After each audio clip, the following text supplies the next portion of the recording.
সম্মানিত viewers, major ডালিমের বক্তব্য সত্য নাকি মিথ্যা এ বিষয়ে জানতে পারবেন এমন এক ব্যক্তির কাছে যিনি ৭১ সালে ছিল যুবক তাগড়া জোয়ান।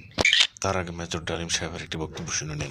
স্বতঃস্ফূর্তভাবে মুজিবের সেই মৃত্যুর খবর জানার পর আর বাকশালের পতনের খবর জানার পর লাখো লাখো লোক, মানে দেশের রাস্তা ঘাট, গঞ্জ, শহর, বন্দর, নগর, গ্রাম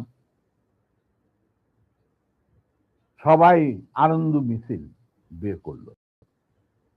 আমরা তো এই সমস্ত লোকজনকে ডেকে নিয়ে আসিনি, স্বতঃস্ফূর্তভাবে লোকজন। বন্ধুরা, এখন শুনবেন মেজর ডালিম সাহেবের কথাগুলো সত্য নাকি মিথ্যা তারই প্রমাণ। ওনার কথা আপনারা ভুল ধরবেন কিভাবে? সত্যি তো মিষ্টি খাওয়ানো হয়েছে। আমি একাই তো খাইছিলাম 13-14টা মিষ্টি, মহল্লায় ঘুরা ঘুরা। ওই মোড়ে মিষ্টি দেয়, ওই মোড়ে মিষ্টি দেয়।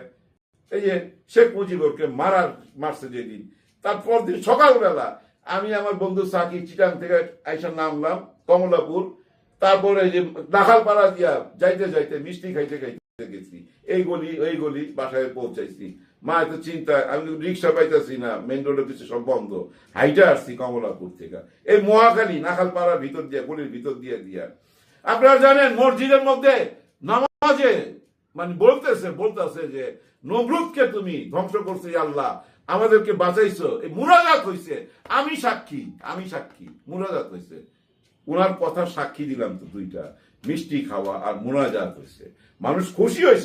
এই চ্যানেলে নতুন হয়ে থাকেন অবশ্যই চ্যানেলটি সাবস্ক্রাইব করে পাশে থাকা বেল আইকনটি বাজিয়ে রাখবেন।